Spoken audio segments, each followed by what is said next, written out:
ചെകുത്താനും നടുക്കടലിനും ഇടയിലാണ് ഇപ്പോൾ മുസ്ലിം ലീഗ്. മുസ്ലിം ലീഗ് ആകെ മൊത്തം കൺഫ്യൂഷനിലാണ്. കോൺഗ്രസിൽ മുഖ്യമന്ത്രി സ്ഥാനാർത്ഥിയാകാൻ വേണ്ടി കടിപിടിയാണ്.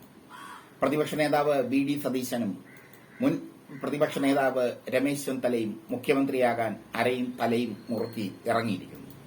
ശശി തരൂരിനും ആഗ്രഹമുണ്ട്. ശശി തരൂരിന്റെ പരാമർശങ്ങൾ യു.ഡി.എഫിനെ തകർത്തിരിക്കുന്നു. ഇടതുപക്ഷത്തെക്കുറിച്ച് അദ്ദേഹം പ്രശംസിച്ച് ലേഖനം എഴുതിയതിന്റെ അലയൊലികൾ അടങ്ങുന്നില്ല. അതിനിടയിലാണ് മുസ്ലിം ലീഗ് ഒരു സർവേ നടത്തിയിരിക്കുന്നത്. മുസ്ലിം ലീഗ് കേഡർ പാർട്ടിയാണ്. അവർക്ക് ഒരു കേഡർ സ്വഭാവമുണ്ട്. അതുകൊണ്ട് തന്നെ അവരുടെ സർവേ വളരെ ശ്രദ്ധേയമാണ്. അവർ യു.ഡി.എഫിനോട് ചോദിക്കുന്ന ഒരു ചോദ്യമുണ്ട്. 140 നിയോജക മണ്ഡലങ്ങളിൽ 50 സീറ്റ് ഇടതിന് സുരക്ഷിതമാണ്. ബാക്കി 90-ൽ 71 എങ്ങനെ കിട്ടും? ഇതാണ് മുസ്ലിം ലീഗ് യു.ഡി.എഫിനോട് ചോദിച്ചിരിക്കുന്ന ചോദ്യം. ആ ചോദ്യത്തിന് ഒരുപാട് പ്രസക്തിയുണ്ട്. മുസ്ലിം ലീഗ് യു.ഡി.എഫ് തകരാതിരിക്കാൻ വേണ്ടി മാത്രം യു.ഡി.എഫിന്റെ കൂടെ നിൽക്കുന്ന ഒരു അവസ്ഥയാണ്. ഇടതുപക്ഷത്തിനെതിരെ ശക്തമായ ഒരു വിമർശനങ്ങളൊന്നും അവർ സ്ഥിരമായി നടത്തുന്നില്ല. പണ്ട് മുസ്ലിം ലീഗ് അങ്ങനെ അല്ലായിരുന്നു.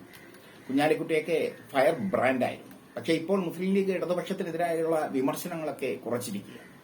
ക്ഷണിച്ചാൽ ഇടതുപക്ഷത്തേക്ക് പോകാം എന്ന മട്ടിലാണ് മുസ്ലിം ലീഗ് നേതാക്കളിൽ പലരും. കുഞ്ഞാലിക്കുട്ടിക്കൊക്കെ അർത്ഥ മനസ്സുണ്ട് ഇടതുപക്ഷത്തേക്ക് പോകാൻ.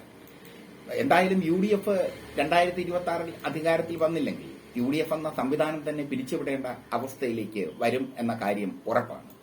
ഈ സാഹചര്യത്തിലാണ് മുസ്ലിം ലീഗ് ഇപ്പോൾ ഒരു സർവേ നടത്തിയിരിക്കുന്നത്. അത് കോൺഗ്രസ് നേതാക്കളുടെ മുമ്പിലേക്ക് വെച്ചിരിക്കുന്നത്. 140 നിയോജക മണ്ഡലങ്ങളിൽ 50 സീറ്റ് ഇടതിന് സുരക്ഷിതമാണ്. ഈ 50 സീറ്റ് കിട്ടാൻ പാടാണ്. ബാക്കി 90 നിയോജക മണ്ഡലങ്ങളിൽ നിന്ന് 71 സീറ്റ് കിട്ടിയാൽ മാത്രമേ യു.ഡി.എഫിന് അധികാരം പിടിക്കാൻ കഴിയൂ. ഈ 71 സീറ്റ് എവിടെ നിന്ന് കിട്ടുമെന്നാണ് മുസ്ലിം ലീഗ് ചോദിക്കുന്നത്. മുസ്ലിം ലീഗിന്റെ ചോദ്യത്തിന് വലിയ പ്രസക്തിയുണ്ട്. മലബാറിൽ അവർ വലിയ ശക്തി തന്നെയാണ്. പക്ഷെ മലബാറിൽ പോലും കഴിഞ്ഞ തെരഞ്ഞെടുപ്പിൽ പലയിടത്തും മുസ്ലിം ലീഗിന് കാലിടറുന്ന ഒരു കാഴ്ച കണ്ടു. പലയിടത്തും മുസ്ലിം ലീഗ് നേതാക്കളുടെ ഭൂരിപക്ഷം കുറയുന്ന ഒരു കാഴ്ചയും കണ്ടു.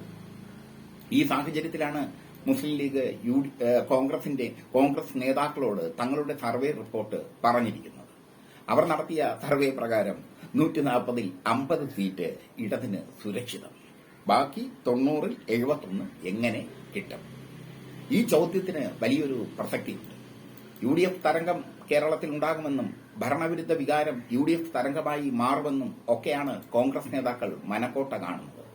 ഭരണവിരുദ്ധ വികാരമില്ല എന്ന് പറയാൻ പറ്റില്ല. ഭരണവിരുദ്ധ വികാരമുണ്ടെങ്കിലും യു.ഡി.എഫ് തരംഗം ഉണ്ടാകില്ല. കാരണം യു.ഡി.എഫിന് ഇപ്പോഴും ഒരു കെട്ടുറപ്പില്ല. എല്ലാവരും ഗ്രൂപ്പിന്റെ ഭാഗമായി മാറിയിരിക്കുന്നു. കെ മുരളീധരൻ പോലും ഗ്രൂപ്പിന്റെ ഭാഗമായി ഇപ്പോൾ മാറിയിരിക്കുന്നു. പണ്ടത്തെ എ ഗ്രൂപ്പും സജീവമായി രംഗത്ത് എത്തിയിരിക്കുന്നു. ചാണ്ടി ഉമ്മനൊക്കെ സതീശന്റെയും രമേശ് ചെന്നിത്തലയുടെയും ഒക്കെ ബദലായി നിൽക്കുന്ന ഒരവസ്ഥ. രാഹുൽ മാങ്കൂട്ടത്തിലിനെ പാലക്കാട് നിർത്തിയതിൽ ഏറ്റവും കൂടുതൽ എതിർപ്പ് പ്രകടിപ്പിച്ചത് ചാണ്ടി ഉമ്മനാണെന്നുള്ളത് ശ്രദ്ധേയം.